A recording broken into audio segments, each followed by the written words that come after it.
Okay, that is so crucial because when one is trying to explain synchronicities, one's talking about meaning, and meaning is to do with mind. So uh, any theory of synchronicity has to relate to your theory of mind. Yes. I think several times you've quoted this remark, which came from actually Sir James Jeans, which is the more you look at the universe, the more it seems like a great thought. And so they're quite. The idea of, even from physicists, that the universe is mind-like is quite an old idea. But I thought maybe I'll just expand a bit upon that and explain why, as a cosmologist, which is my professional field, I personally think that mind is a fundamental feature of the universe.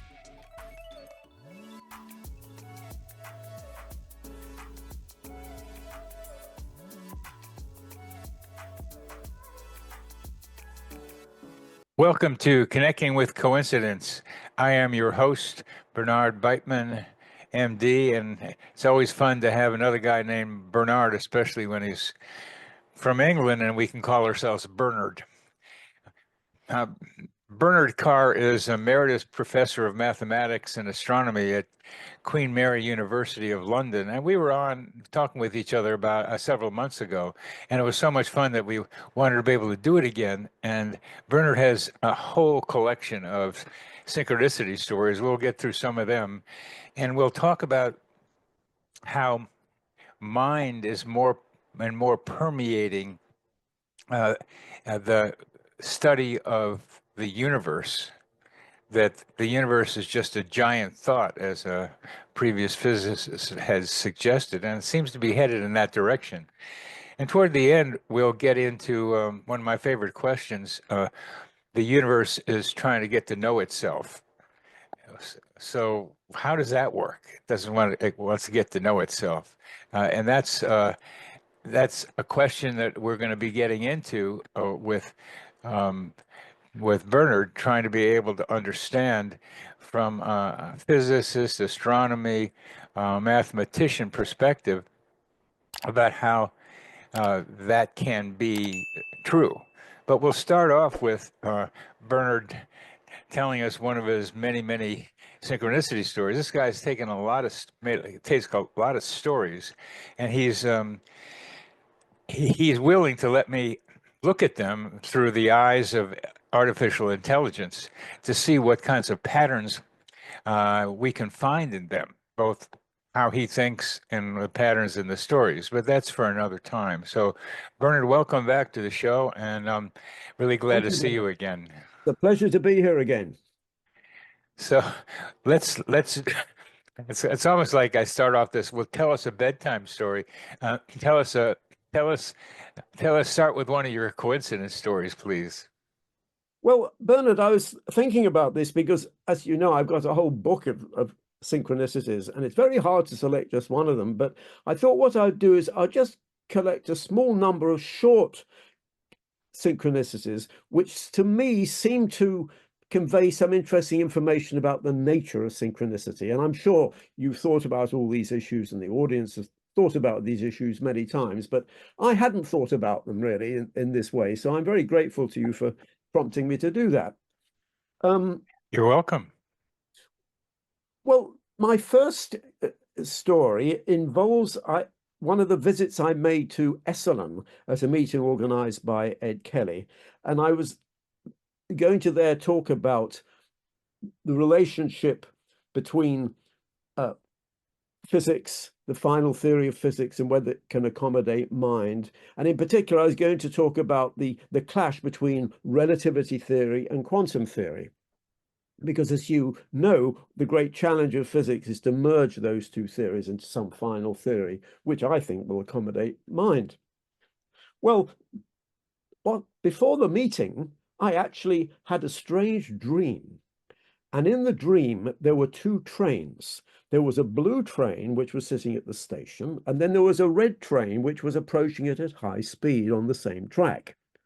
And I remembered the dream very clearly because there was a man standing in front of the blue train looking really concerned because he realized these trains were going to crash. And so in my dream, these two trains crash into each other. And I was so shocked by this that I woke up, because I can still remember even now the look on the man's face. Well, what happened was that next morning, I opened a copy of New Scientist, and New Scientist had an article precisely on the topic of the clash between relativity theory and quantum theory. And they represented this paradox, this metaphor, by two trains crashing. There was a blue, not two trains, sorry, two blue, there was a blue blob and there was a red blob, and the red blob was crashing into the blue blob. And I thought, well, this is just like my dream, where I had the red and the blue representing the two paradigms of science. Now, that might seem quite a technical synchronicity, but I found it fascinating because I was there because I was obsessed with this issue of how you reconcile relativity theory and quantum theory and how that relates to the mind. That crops up in my dream. And then that's what I actually read about in the New Scientist article the next day. And I hadn't read the article first. It wasn't triggered by the New Scientist article. It just was a coincidence. So I quite like that. Now, I can give you various other coincidences. Well, just for a moment, one of the important things about some of these coincidences is they become meaningful somehow. And you're implying a sense of meaning already in the way you describe it, because you're the man watching the two trains crash, I'm going to guess, as in your dream, and you're, like this. So there's some kind of emotion of the person and the man in the dream that may be associated with you. And when that happens, that emotion becomes a clue to the potential meaning of the coincidence. Absolutely. It was incredibly meaningful to me. Though at the time of the dream, I didn't understand what the symbolism was, because I had no idea that there was going to be this article in New Scientist. And I didn't at the time of the dream associate the collision of the two trains with the collision of these two paradigms of physics. But to me, it was very emotional. I mean, even though it was an intellectual pursuit, it was sort of, I was obsessed with this. And I still am in a way. And so that's why I thought it was an interesting example. But I also would like to stress what I said last time, is that there's no doubt that some coincidences really are just coincidences. Right. And to me, I always think the first thing one should do when you think you have a synchronicity is to see whether you can explain it in some other way. And I'll give you a trivial example.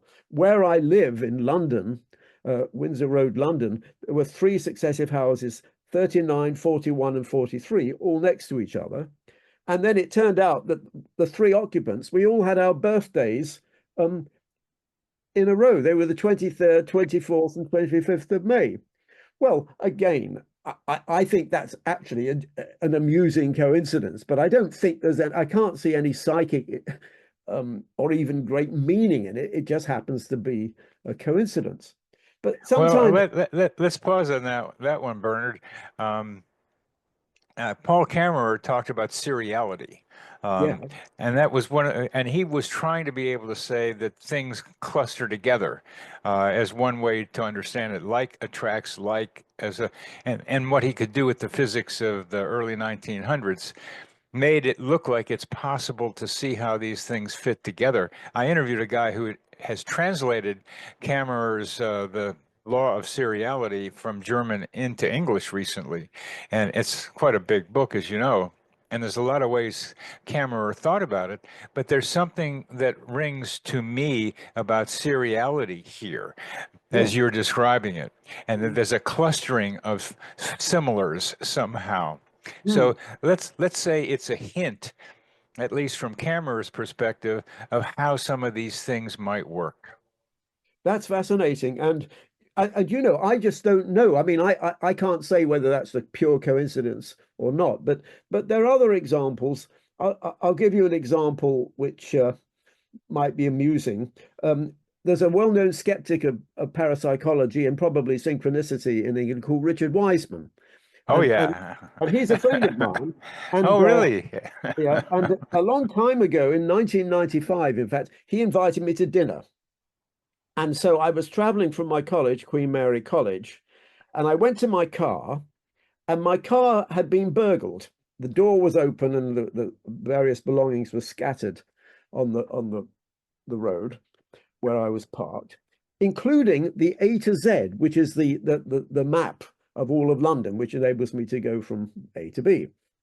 And and all the pages had fallen out, and I spent a long time, half an hour, picking up all the pages of my A to Z and putting them together, because the A to Z was how I got around. Now, there must have been 100 pages or something, and the only page which was missing was the page where Richard Wiseman was located. Now that's, I suppose, an example of a negative synchronicity, but I found it also amusing because Richard is the last person who would have taken that synchronicity seriously. But again, the chance that I'm going to actually lose the only page which I need seemed to me rather weird. Of course, it could just be a coincidence, and I'm sure that's what Richard would say. But it's a negative coincidence. Well, what do you?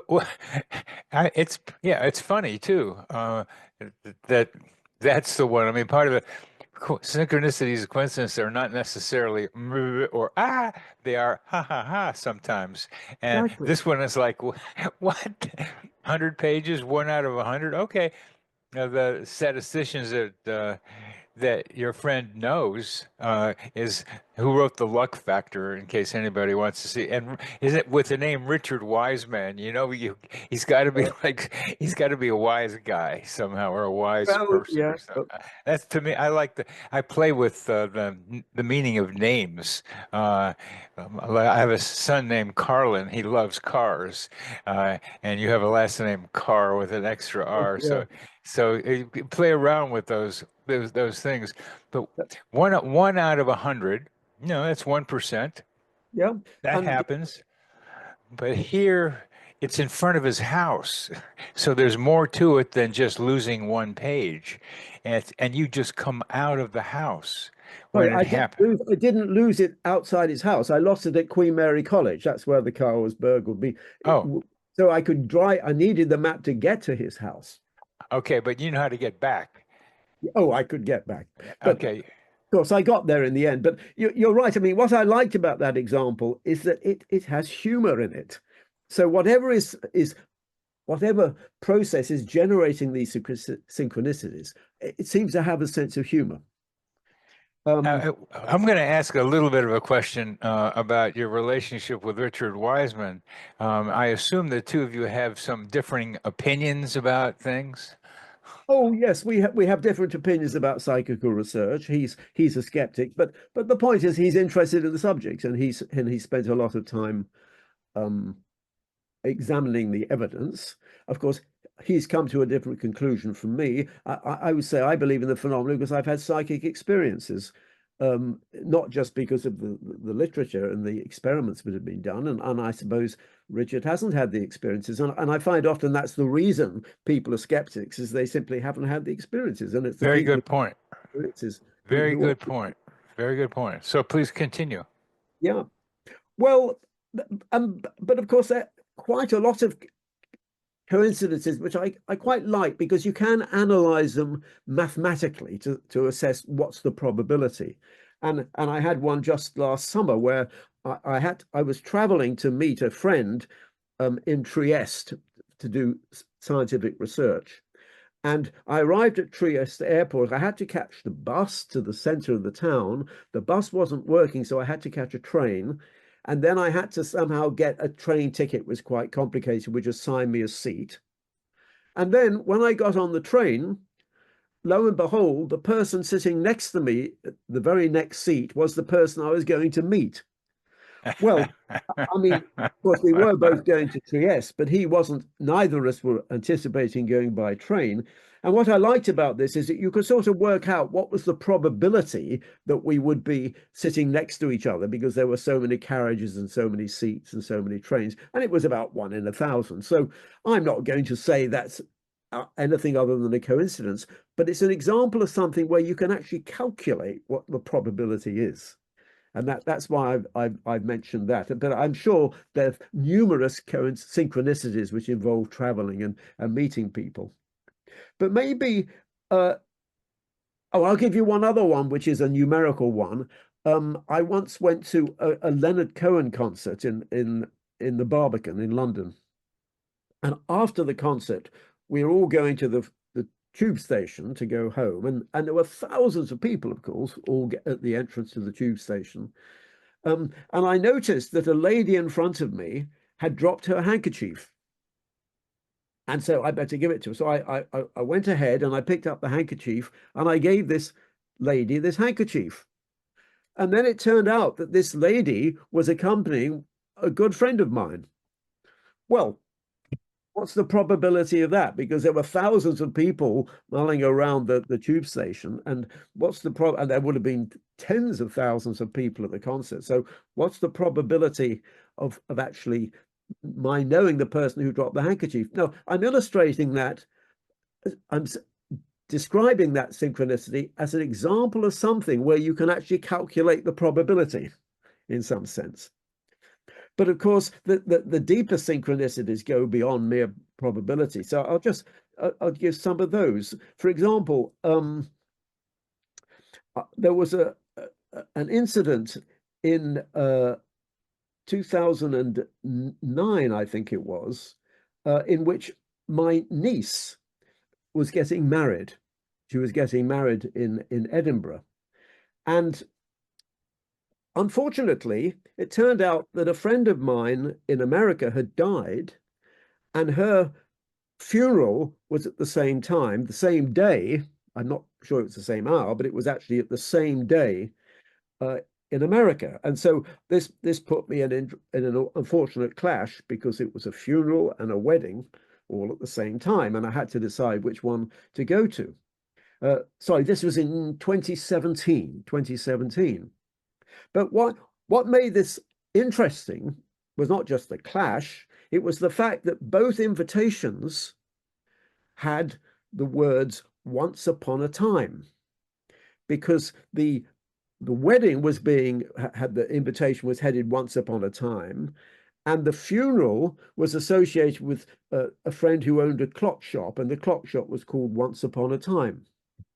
And so that's what interested me. But also what interested me was the fact that "once upon a time" seemed to me really important in terms of having a theory of synchronicities. Because the whole point about synchronicity is that it seems to me you have to broaden your concept of time. Of course, synchronicity is all about things happening at the same time. So I found that an interesting synchronicity, not just because two events were at the same time, but because the invitation had the same wording, and that wording, furthermore, seemed to refer to the theory you sort of needed to explain the synchronicity. There was that sort of self-referential aspect. And how is it that you are now thinking about time needing to be able to be reconsidered as a result of, at least in part, of your synchronicity experiences? Well, that would be a long detour. So I won't go into the long detour right now, but let me just say that the simplistic view is there is only one time, the time of the physical world. And therefore, when you talk about synchronicities, you're talking about coincidences with respect to that time. But far more fundamental and different is the time associated with our mental experience. Now, of course, most reductionist physicists would assume they're the same thing, but I think they're different. I think mental time in any sort of extension of physics is different from physical time. And indeed, in my own approach, I might go into this later, I think there's a hierarchy of times. So when you talk about coincidences, when you talk about acausality and causality, that's always referring to the physical time. When physicists talk about causal effects, they're talking about their own normal physical time. But if you've got this expanded view of time, a hierarchy of times even, you also have a hierarchy of causality. So to me, that is very important in trying to have a theoretical understanding of synchronicity. It must involve a deeper notion of time than you get from the simple physical world. And that's why the very phrase "once upon a time," going beyond one time, I found so significant. But I can go into that in more detail later. But and so and another thing I've noticed is that quite a lot of synchronicities are to do with death. And for example, I think in the last interview, I talked about the death of my father and how there were various coincidences is to do with that. But there are other examples. I mean, for example, you probably heard of John Mack, who was a psychiatrist who was interested in people who had abduction experiences. I never met John Mack, but I did have some correspondence with him. Well, one evening, I think it was in 2003, I had a weird dream, and a lot of my synchronicities are connected with dreams. And in this dream, I was talking to a man who was behind a desk, and he was in a dome, and I knew he was on another planet. So it was like an extraterrestrial event. Here was this man sitting behind a desk. But then what happened was, in my dream, the man kept dissolving. And then I said, he's got to come back again. So the man would come back again. I'd beckon the man back again in the dream, but he would keep dissolving. And this was really weird and woke me up. Now, the next day, I read in the newspapers that John Mack had died.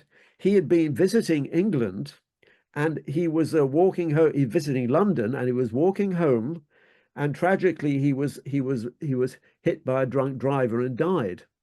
Well, the point was that I didn't know that at the time of the dream. I mean, he would have died, I think, the same evening as the dream, but I didn't learn about it until I read it in the newspapers the next day.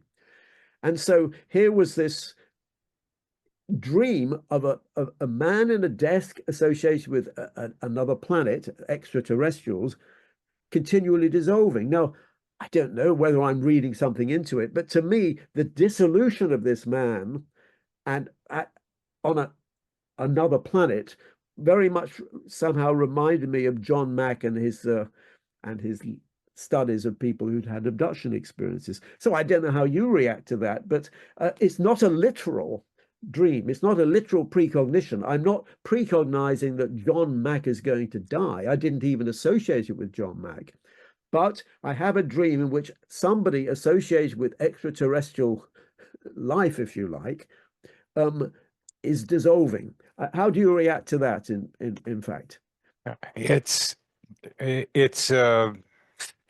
reminds me of your earlier story a bit about the blue and red train, about right. having a dream and then reading about it in the newspaper. And none of them are one-to-one correlations in the patterns. Neither of them are, Yeah. but they're pretty close. So one of the things that you're doing is matching analogs. You're saying there's some similarity between these two. They're not exact matches, but dreams usually don't do exact matches and even do synchronicities. So you're saying, okay, it wasn't a perfect match, but I'm still picking up something that is like 80% close to what the actualities were. Blobs crashing, green, red, and blue. I mean, that's pretty good. And that's in the middle of you. And then dissolving on a different planet, you calling them back. That's close.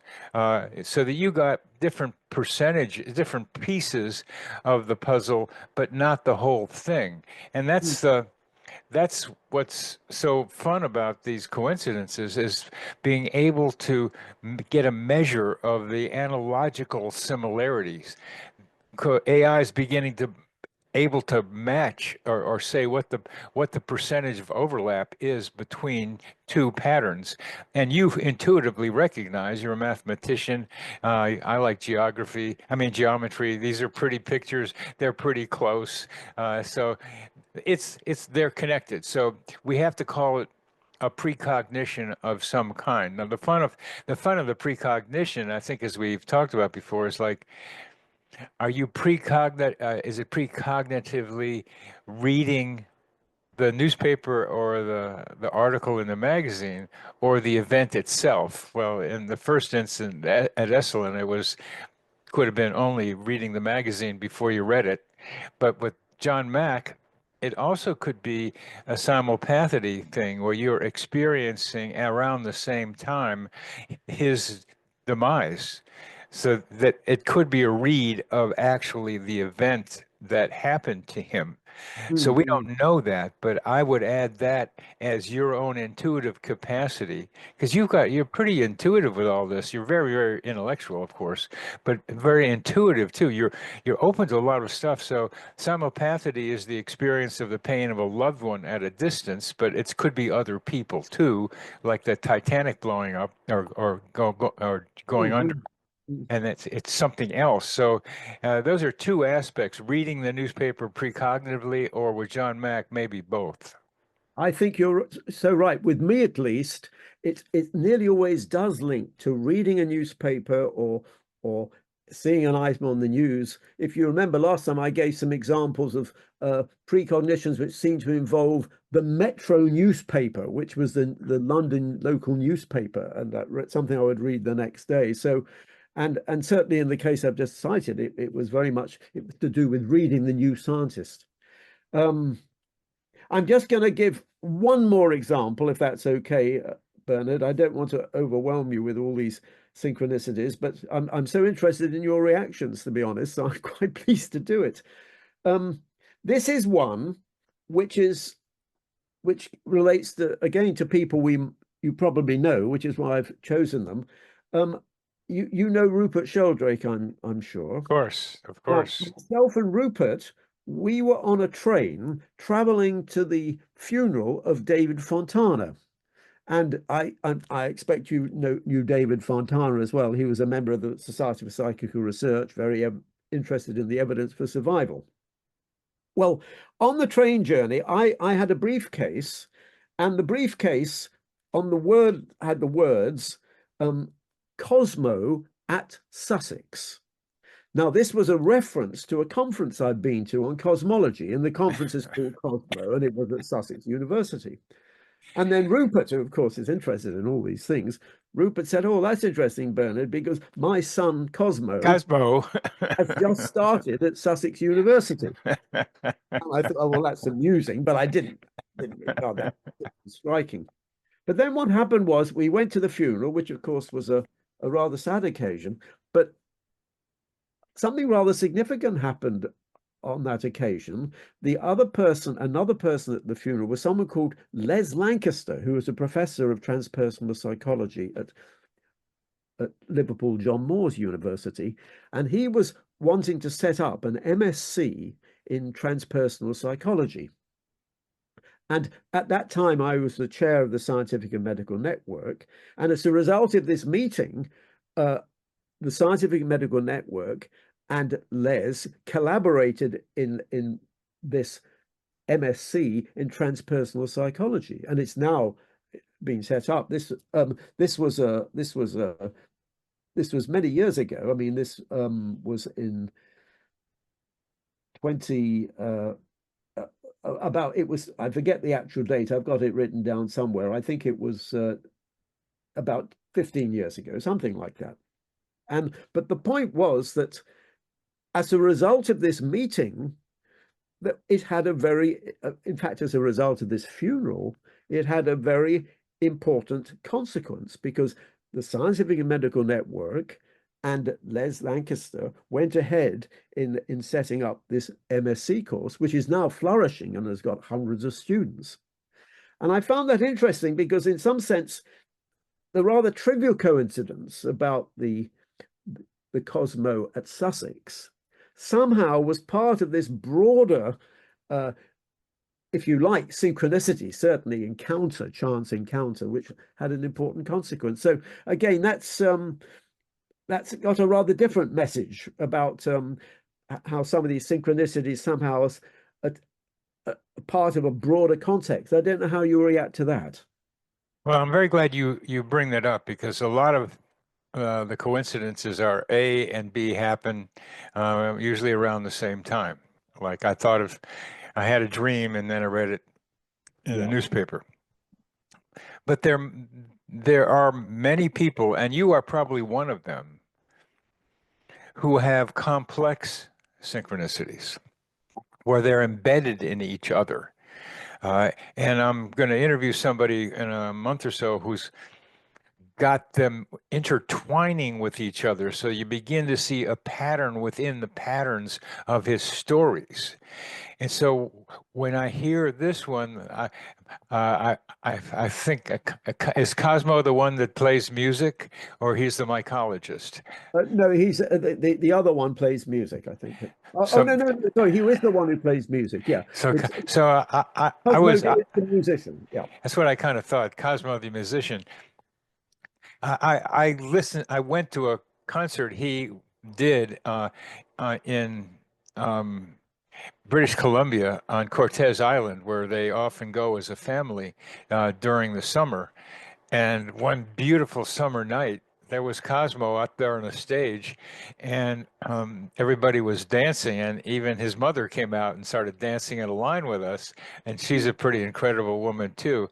So it's fun to hear Cosmo reminding me of those days. So that's just my connection. But Mm. here, the Cosmo at Sussex one is a funny one, especially because you are there with Rupert, his father. So it begins to alert you, I think, to like, hey, there's something weird going around here. It just makes your antenna go up, saying, "What is Yeah, this?" It's kind of funny. It's understandable. You can make a probability estimate about it, but it was for a funeral, and then you're with Rupert, which doesn't happen all the time, but you knew him. So there's some low probability events, but that could be explained or could be estimated. But it was really what I hear was a portal to something much bigger, exactly. something much bigger. So it was like guys standing there with the trumpets. Bernard is coming into the kingdom, and now we welcome him with another bigger synchronicity for him. Exactly. That's exactly the point. Because in some sense, the meeting with Les Lancaster, which was in itself a sort of coincidence, we were there Yes. in place and time, that was a far greater consequence. And yet, this small coincidence about the briefcase, somehow was like heralding that bigger coincidence. So you put it very well. Yeah, Yeah, heralding is what I was doing for the Queen coming in. indeed. That's what we had here. And incidentally, Well, that I just looked it up. That was in 2010, so it was 14 years ago. well, you you have a remarkable mind for me, Bernard. I mean, we can do it's fun just saying Bernard back and forth with you. It's an echo chamber. And with that echo chamber, stuff comes out. And what comes out to me is that this mathematician, astronomically interested consciousness universe guy is deeply interested and very tuned into and to meaningful coincidences, that your mind is doing that. So somehow being able to put together, because it's only your mind right there between the two ears, it's the same thing. It's processing both physics and consciousness and synchronicity in the daily life. And what I'm so impressed with and enthusiastic about is that you can think about the consciousness of the universe and be able to see what might be manifestations of it in these small, relatively small, and some big synchronicity events. So the synchronicity becomes for me, and it looks like for you, but I haven't really heard it from you. For me, meaningful coincidences are clues to how reality works. Absolutely. And I mean, it's very kind of you say I've got a remarkable mind, but I can take no credit for this. I mean, what is remarkable is the universe which produces these synchronicities. I'm just the passive recipient, if you like, telling the story. So, but I am certainly open to these strange events, and I agree with you that somehow they're telling us something important about the nature of reality and about the nature of time and the nature of the universe. So Yeah. I think I should stop. I've spoken for half an hour about my story, so maybe we should get on to these broader issues, which I know you're interested in. But I'm so glad I raised them because each of my stories, you always have something very interesting to say, Bernard. So thank you so much for that. You're very welcome, Bernard, and I'm very glad for your openness to my responses. So that makes a nice Bernard thing going on. Bernard, Bernard, Bernard. Oh, the So Bernards let's are in rapport, yeah. Mhm. Bernard report. So let's take this vibration that we've established here with your stories and my appreciation of them and your appreciation of my responses, and let's climb the ladder into something else. Because what you are finding, and as you research the cosmos and understand physics more, that the universe is becoming to you more of a thought, more of mind. There's more mind out there than we like to think. So tell us about how you're going, if you can, from synchronicity to mind or and in the universe, and what else you're finding about mind and universe. Okay, that is so crucial because when one is trying to explain synchronicities, one's talking about meaning, and meaning is to do with mind. So uh, any theory of synchronicity has to relate to your theory of mind. Yes. Um, I think several times you've quoted this remark, which came from actually Sir James Jeans, which is the more you look at the universe, the more it seems like a great thought. And so they're quite. It's the idea of even from physicists that the world, the universe is mind-like is quite an old idea. But I thought maybe I'll just expand a bit upon that and explain why, as a cosmologist, which is my professional field, um, I personally think that mind is a fundamental feature of the universe. Now, there's a variety of arguments here, and so I'm just going to try and go over them very briefly. The first thing you've got to appreciate is that the whole history of physics is essentially one of expanding our consciousness to ever larger and smaller scales. So obviously, primitive humans were only aware of a relatively small range of scales. They could see forests and they could see little organisms in puddles or tadpoles or something like that. But they were only aware of rather a narrow range of scales. But as time went on, they began to look to much larger scales in the macro domain and much smaller scales in the micro domains, using developments like telescopes in the astronomical domain and microscopes in the microscopic domain. And so you can sort of think of science, if you like, it's a journey outwards to ever larger scales and inwards to ever smaller scales. Now, if we take the outer scale, first of all, the outer journey, we know this has radically changed our view of reality. So as people have peered further and further at great larger astronomical scales, we've gone from the geocentric view to the heliocentric view to the galactocentric view, where the galaxy was the whole universe, to the cosmocentric view, which is the one of the 20th century, where we know the universe has got 100 billion galaxies. And now we even got the multiverse view, which says that our universe itself is just one of many. So that's the outer journey. Now, the inner journey has been just as world-shattering because, of course, we started off thinking objects were solid, but then we discovered that they were made of atoms, and atoms are mainly empty space. And then we found that the particles inside atoms are themselves, the protons and the neutrons, are themselves made of smaller particles, quarks and things like that. And now we go to even smaller scales with more powerful accelerators, and we discover that, in fact, you've got your standard model, which has got all sorts of other particles which are much harder to find. And recently we discovered the Higgs boson, for example, which part of the standard model.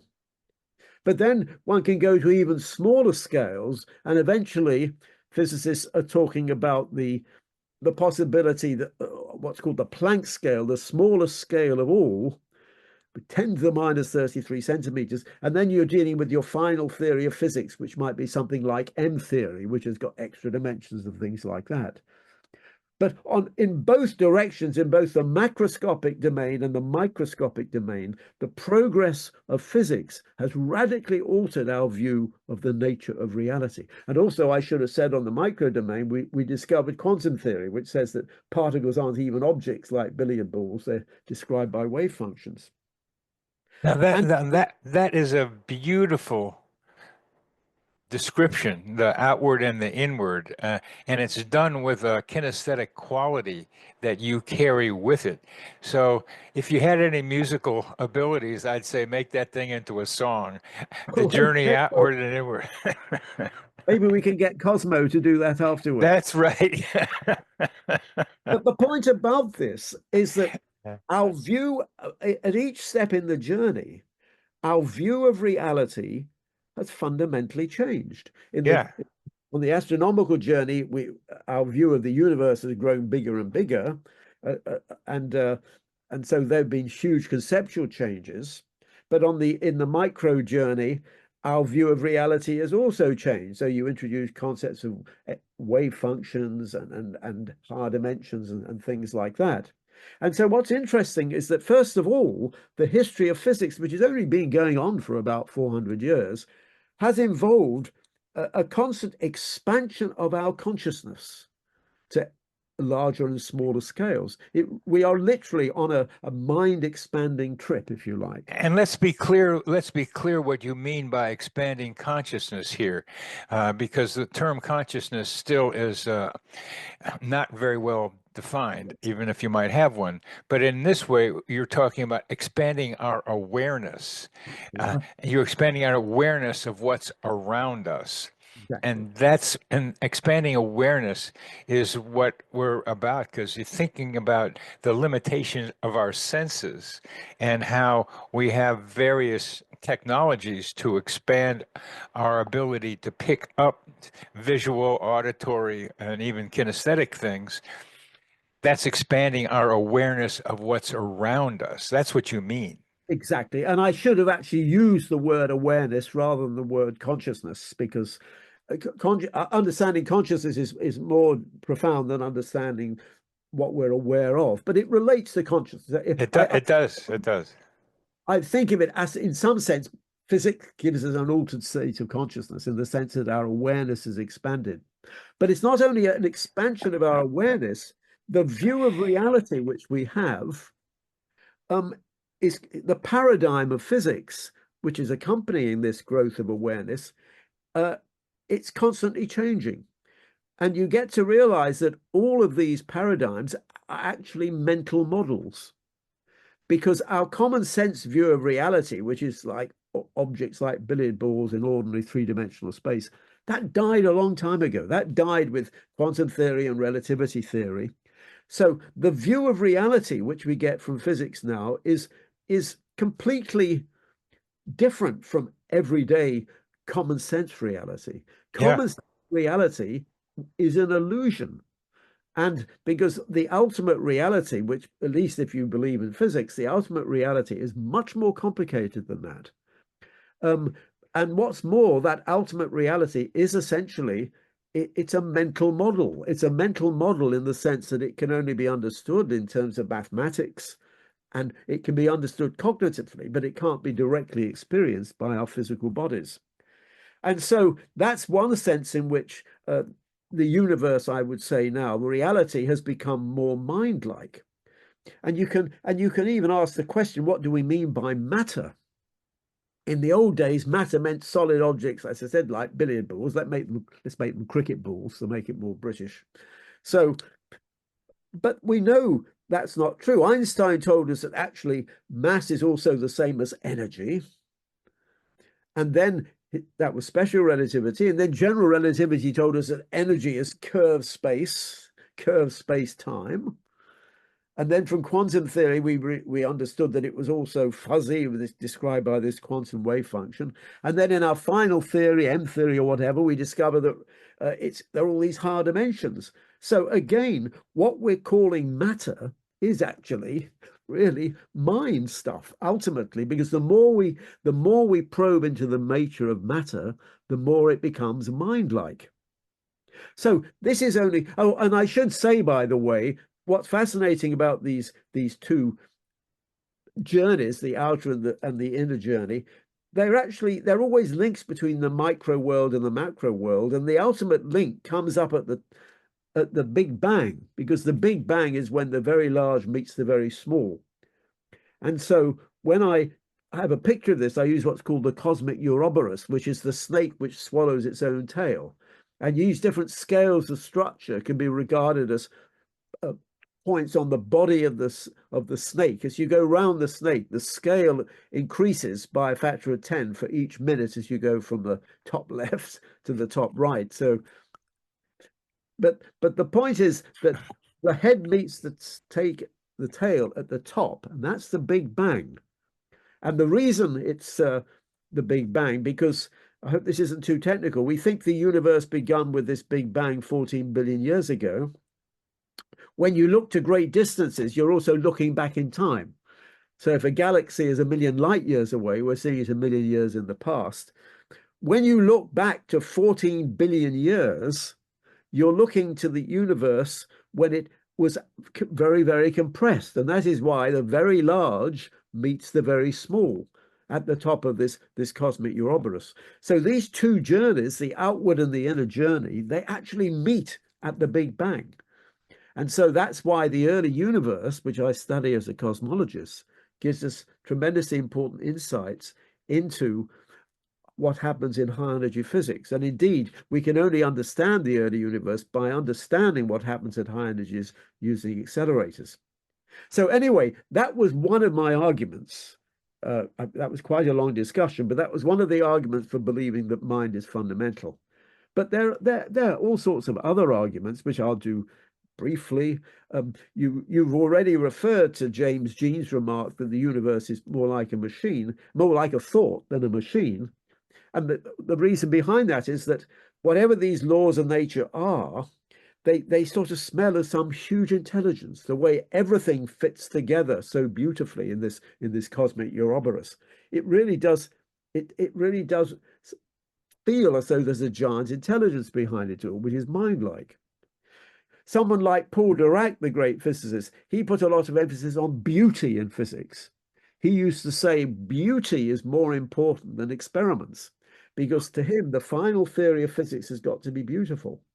And his theory was beautiful.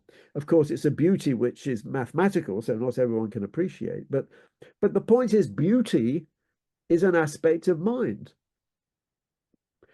Other arguments are to do, we've talked about the anthropic principle, and I'm not going to talk about that again because we discussed that at some length in our first interview. But the point of the anthropic principle is that there are these tunings which seem to be required in order that, if you like, minds can come about, at least in order that you can have observers. There are fine tunings between the various constants of physics in order that life can arise, and that life then culminates in people like us who can have minds. And then another argument is to do with parapsychology. Well, we've talked about various psychical phenomena like telepathy and premonition. This relates to synchronicity. But the point is, what's really crucial about psi is that it implies there is a direct interaction between consciousness and the physical world. Okay, if my mind can actually affect a physical object, which it is sometimes claimed, and make it move or levitate or something, then your theory of physics is incomplete unless it can explain that interaction of consciousness. So that is one of the reasons why I say you need a theory of physics, an expanded theory of physics, which accommodates consciousness. But actually, maybe the most profound reason for saying we need to put mind and consciousness into physics is to do with time. because the one feature of mind which is crucial is the passage of time. And time, of course, plays a crucial role in physics. And so there is a link, because physicists cannot deny the importance of time, but time is, if you like, that's the portal to understanding mind and consciousness. So I've given you a variety of arguments there, Bernard. So I hope it's not been too overwhelming. There's the argument to do with the universe is more like a thought. There's the beauty of the universe, the comprehensibility of the universe, the fact that physical reality itself is really just a mental paradigm, and there's parapsychology and there's time. So there I've given you 5 arguments. So maybe that's enough to be getting on with. That's it. That's enough. And I want to bring or the snake back to its tail again, the mouth, and they get to the tail by coming back to time, because we talked earlier about time and synchronicity and how we need to have an expanded version. We need to have an expanded idea about time, which includes recognizing a subjective time versus the three-dimensional time. Or time is a fourth dimension, and three-dimensional time is a much better way of thinking about it. So this subjective time, which has various different meanings, is flexible, has many different elements to it, and if we can go from that discussion we had a little earlier to synchronicity, from synchronicity and time, and not all synchronicities happen at the same time. That's the original definition, and it depends on what you mean by same time. If you have a dream and then it's tomorrow, that seems close, but there are ones that are 4 years apart. That Roderick Main liked to start with one of his books and call it a basic synchronicity. So that time is fundamental in this. The closer two events are in time, the lower the probability is, and that's not something that you mentioned. When you mention probability, the time variable, the statisticians don't like to bring that in, because the further apart they are, the higher the probability that the two events could have happened when you have an expanded time frame. So I'd like this time as an integral part of probability measurement, I think is important for you to comment on, and then to go from how we need to think differently about time that synchronicity helps us consider. Well, there are 2 separate points there, Bernard. First of all, you're quite correct. When you start talking about coincidences across time, then assessing the probability of those coincidences does depend on how much time is involved. And so that makes it quite complicated, but at least it becomes a relatively well-defined mathematical problem. So, for example, one of the first studies the Society for Psychical Research did was studying what's called phantasms of the living. People would die and their relativists would have visions of them. And then there was a link between their vision of the person and the fact that the person was dying. These were sometimes called crisis apparitions. But of course, in assessing the significance of that, it all hinged on how close the apparition was to the moment of death. And in the end, I think they said it had to be within plus or minus 12 hours or something like that. But assessing the probability depends crucially on what that time scale is. And this is true more generally for all synchronicities, I think. You've got to say, what is the time scale? Because, I mean, even the examples I gave, like the death of John Mack, I mean, that was the same day. I mean, nearly all the cases I describe involve a separation of at most 1 day. But if Mac had died a week later, you could then say, well, how significant was that? Is it obviously it's less significant if there was a time gap of a week. But that's an issue which is just to do with ordinary clock time, ordinary physical time, and how you deal with that statistically. Yeah. Really, the issue of the nature of time and the distinction between mental time and physical time, that's a separate and deeper issue. because, you know, the probabilistic assessment was all done on the level of physical time, ordinary clock time. Right. And so, well, I would say this. I mean, it's obviously quite an involved subject, but we talked about the Ouroboros, and we talked about where the very large meets the very small at the top, at the head of the snake, where the head meets the tail. Now, I've always argued, and I can't recall if I said this in our last interview, the final theory of physics is got to be one which goes beyond relativity theory, because there is no passage of time in relativity theory. It goes beyond quantum theory, because quantum theory may indicate that consciousness is relevant, but quantum theory doesn't explain my mental experience. It doesn't explain my near-death experience or anything like that.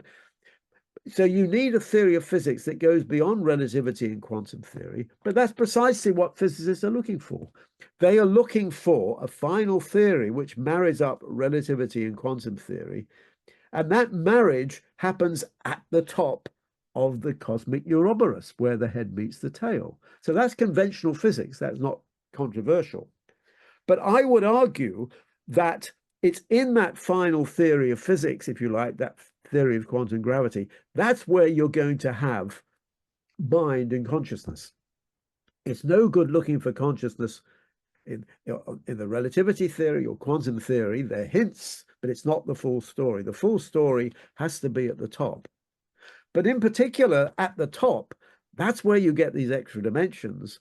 And in my approach, some of those extra dimensions are associated with time. There's a hierarchy of time dimensions. And really, that's where, for example, you will be explaining the passage of time. Mental time is associated with the top. So what I'm saying is that the final theory of physics, which accommodates mind, is right there at the top. That's where you're going to find it. And then, you know, people can ask the whole question, well, what happened at the Big Bang? You know, what the Big Bang is at the top. So you can ask, well, what happened at the Big Bang? And what's the relationship of mind to the Big Bang? Now, someone like my former supervisor, Stephen Hawking, he would have thought, well, the Big Bang was the creation of the universe. There was no mind. Mind only evolves much later after you got galaxies and stars and planets and life evolving brains. So there was no mind in that first moment of the Big Bang. That's a purely physical process, according to Stephen, and probably most other cosmologists. However, in my perspective, that Big Bang is precisely where mind is coming into the universe. So in some sense, in what I'm saying, mind is in some sense more fundamental than physics. In some sense, mind, in some sense, is there right at the beginning. It's in some sense underlies the whole universe. But this is mind with a capital M. It's not the individual minds which are generated by brains. It's the cosmic mind, if you like. It's the universal mind, which in this approach is in some sense has to precede the Big Bang itself. Now, so then that's why I say this in this final theory, mind has to be fundamental, and the physical world is just an aspect of this mental world. I've explained how our paradigms of physics are mind-like. I'm being a bit more precise now. I'm saying that our actual ultimate reality is mind-like, as I think I described in our earlier talk. It's this final ultimate reality is this higher dimensional structure of which the physical world is just a sort of a lower dimensional slice. And so that's my particular approach. But what's crucial about this, though, is that it is saying that mind is, because this higher dimensional structure, what I call a universal structure, it is basically a higher dimensional reality, and it is fundamentally mental. It's mind with a capital M. And that's important because it means that all those attributes of mind, which you might think had nothing to do with physics, must also come in. And when I talk about those attributes of mind, I mean things, I mean really attributes of our own individual little minds.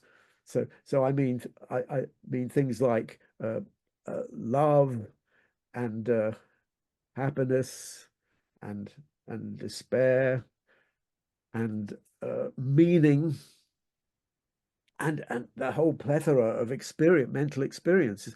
So what I'm sort of saying is, once you accept that, you've then got to say, well, what's the relationship between mind with a big M and our minds with a little m? And I sort of take it as axiomatic in some sense that what happens in my mind is probably a reflection of what happens in this big universal mind, because ultimately this universal mind, our individual minds are all connected as part of this universal mind. And so I think that, I like to think, could be wrong, I'm just speculating, but I like to think that any aspect of my mind is probably also reflects an aspect of this universal mind. And that's why things like concepts like meaning are so crucial. Humor is so crucial. Love is so crucial, because those are features of individual mind. Now, this is controversial if you get into a theological argument. I mean, if you want to associate universal mind with God, you've got to say, well, does that mean God has all the, because mind comes with negative as well as positive features. Does this mean that God also suffers from despair? God also is he filled with hate like human beings? Does he hold grudges? I mean, it's quite a dangerous position to say that any little mind is going to have qualities which are a reflection of the big mind. So I don't want to make this case too strongly, but at least I feel that some aspects of little mind must be reflections of aspects of the big mind.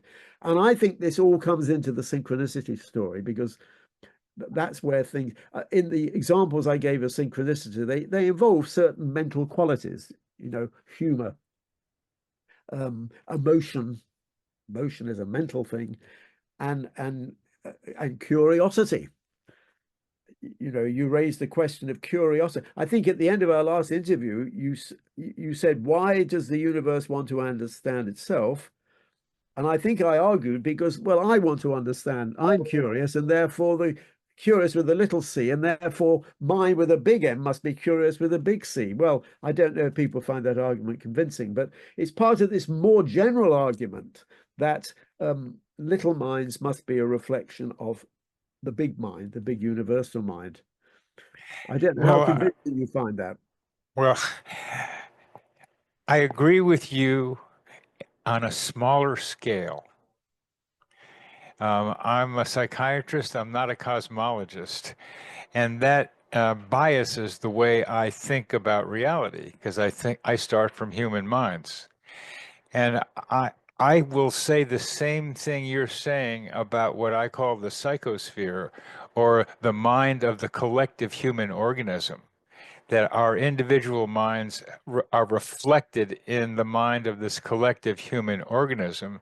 Right here on Earth is where I want to be able to study it, because it could very well be a fractal of the larger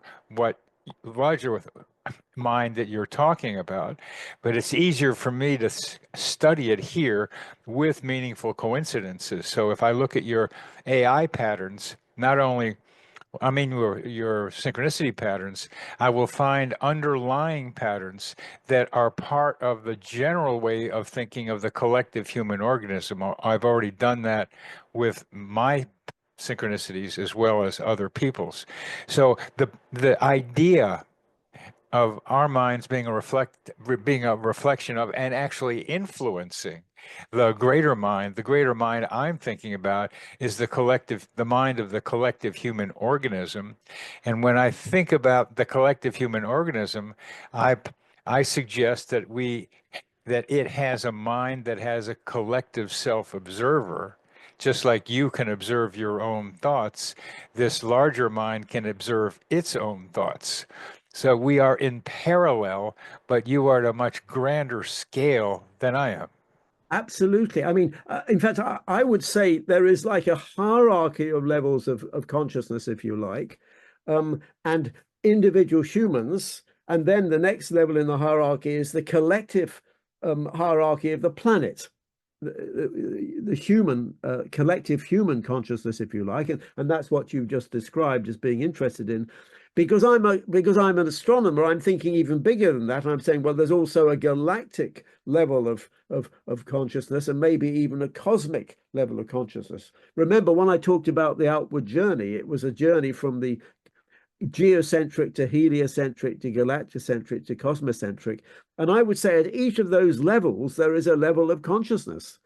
And you're focusing naturally on the geocentric, the planetary level of consciousness, which is important because that goes beyond the, many people are skeptical even of that. They would say there's just individual consciousness. So it's important to focus on the planetary level. But because of my cosmological perspective, I would say that's one step in the hierarchy. That's what I like, as we discussed earlier, is analogical similarities.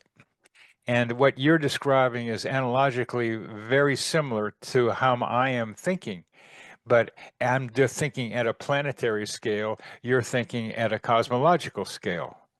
Yes, and of course it's rather arrogant and assumptive, presumptuous to try and do that, but that's just what cosmologists do. Cosmologists are really only interested in things like galaxies. I mean, the galaxies are the smallest objects of interest to a cosmologist. We're not even interested in stars and planets, let alone people, professionally speaking. But obviously, as a human being, I am interested. In fact, you can see behind me, you can see that is a picture of the image of the whole universe. I probably explained this before. Right in the middle is the sun, and there's the planets. And then as you go out to the outer circle, you're getting objects further and further away, the galaxies, the clusters of galaxies. And right at the edge is actually essentially the corresponds to the Big Bang, because you're looking back to very large distances, but also very earlier times when the universe is smaller. So really, I know where time is more or less up, but this whole question about whether the universe is getting to know itself, I just find so fascinating, because I suppose the sort of more traditional Christian view is that whatever God is omniscient, he's omnipotent, and therefore God can't evolve because he's already he's perfection. But there is another view which says that even consciousness with a capital C, even this cosmic consciousness, even if you like God, is in some sense evolving, and that he is evolving in the I say he, sorry, but that there's this cosmic intelligence, if you like, is evolving through those billions of individual little minds, which are all part of the big mind. And so that's how this great mind gets to understand itself, by fragmenting into billions of little minds, which then in their own way are trying to explain the universe. So when we talk about the progress of physics, this is the result of thousands of little physicists with their little minds getting to understand, probing bigger and smaller scales. And we are collectively, it's not just individuals getting to understand the universe, we are collectively getting to understand the universe. And I think of that as the universe getting to understand the universe. Well, we should stop there because we have gone a bit over time, and I think this is a continuing discussion, Bernard. I think it's a continuing discussion because it's a bit of an analogical synchronicity, even though I mean, however you call about it, for me to hear you using the same thought patterns I have in a different, smaller realm is quite inspiring for me. I feel it in my heart too, to hear that your patterns as a cosmologist are similar to mine as a psychiatrist. And just what the range is where we differ. And I'm of the opinion that we can get to know the cosmic mind better by looking at the Earth mind more clearly and get those details. But what you're also saying, I agree with, that my mind and what's going on in the Earth mind are in parallel. And so you're saying the same thing about the cosmic mind, and that would include self-awareness, the desire to get to know itself, which is what I am writing about now. Oh, right, right. Well, I suppose you might say the the fact that our two views are so compatible is itself a source of synchronicity, but Yes. but it's a synchronicity which, in some sense, is explained by the fact, hopefully, that it is a fundamental truth. That's why I like the synchronicity business. Sometimes we come up with fundamental truths, and this looks like one. I mean, we're two of us. There are not a lot of people who think the way I'm thinking, but there are some. If I'm thinking this way, somebody else is. That I know. And And if you're, yeah, I'm if, sure I'm sure everybody called Bernard will agree with this. well, Bernard, on that note, that resonance, um, uh, well, we'll say goodbye and not, and that auf Wiedersehen, I will see you again. Indeed, I look forward to that, Bernard. Bye bye for now. Until Bye. the next time. Or toodaloo, as I learned to say. Toodaloo. Okay.